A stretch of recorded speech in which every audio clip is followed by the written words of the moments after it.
This is the AI News Flash for August 24th, 3 a.m. UTC.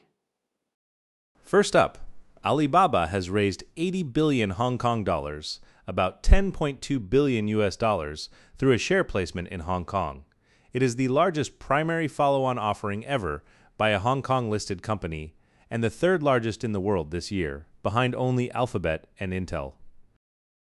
The terms were 710 million ordinary shares at $112, 70 Hong Kong cents each, a discount of just 3.6% to the previous close.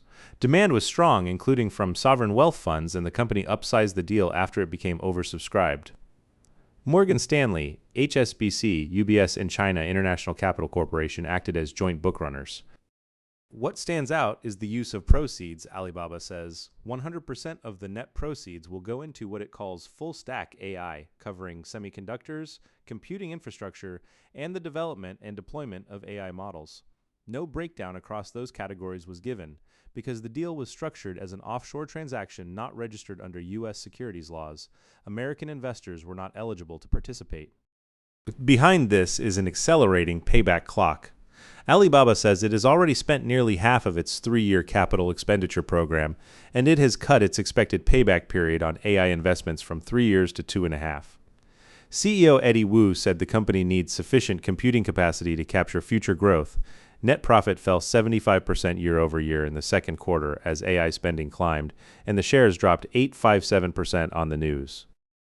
Next, OpenAI has acquired Instant, a startup building back-end infrastructure for AI agents, with the entire team joining the company. The announcement came today. Instant has been described as the Firebase for the AI era. Instant bundles a database, permission verification, real-time synchronization, and offline caching into a single backend for AI agents. Its GitHub repository had just crossed 10,000 stars. It served more than 17,000 registered developers, powered over 400,000 applications, and had processed 2.5 billion cumulative transactions. The co-founders are Joe Everbuch and Stepan Paronashvili, both former senior engineers at Facebook and Airbnb. The company came out of Y Combinator's summer 2022 batch and raised a $3.4 million seed round in 2024. Its backers included Y Combinator, SV Angel, former Firebase CEO James Tamplin, Paul Graham, OpenAI co-founder Greg Brockman, and former Google chief scientist Jeff Dean. OpenAI's rationale is explicit. It wants a memory layer and a state layer for agents, handling persistent state management and real-time data consistency. Deal terms were not disclosed, and Instant's cloud hosting service shuts down on August 31st. It is another step in OpenAI's shift from a company that makes models to a company that builds platforms. Third, Callosum, a British AI compute company, has raised $100 million in seed funding. Atomico led the round, with participation from Plural DCVC, the UK sovereign AI fund, and a number of angel investors.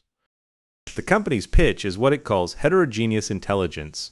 Rather than relying on a single architecture, it breaks an AI task into components and routes, each one to the optimal model and the optimal processor, based on performance, energy consumption, and cost constraints. Callosum has already partnered with Cerebras and Rebellions, two chip makers outside the NVIDIA camp, and its tailored inference product targets advanced cybersecurity and finance. Andy Hawk, Cerebras' chief strategy officer, said that by integrating Cerebras into Callosum's platform, customers can build systems that were not practical before. Kanishka Narayan, the UK Minister for Artificial Intelligence, said AI is nothing without the chips that underpin it, and that success depends on using them as efficiently as possible. The notable point here is that a national fund is backing not chip procurement itself, but the layer that decides which chip to use for what. And finally, Schaeffler, the German automotive components group, has unveiled a new strainwave gearbox for humanoid robots. The distinguishing feature is that it is formed rather than conventionally machined. The point is cost structure. Actuators, which control joint movement in the arms and legs, account for roughly half the manufacturing cost of a humanoid robot. Schaeffler says the new approach cuts manufacturing costs by more than 25%, reduces material use by more than 75%, and completes key production steps in seconds rather than minutes. Even so, the company says torque and efficiency are comparable with conventionally machined components. Schaeffler has already supplied more than 2 million formed strainwave gearboxes to the automotive sector. So this is a lateral transfer of proven volume manufacturing into robotics. Mass manufacturing is scheduled to begin in Germany in 2027, expanding to other regions afterwards. David Keir, president of Humanoid Robotics, said Schaeffler will take a leading role in the market for humanoid robots. With Chinese makers leading on finished robot volume, this is an established European supplier moving to claim the critical component layer instead. That's all for this AI news flash.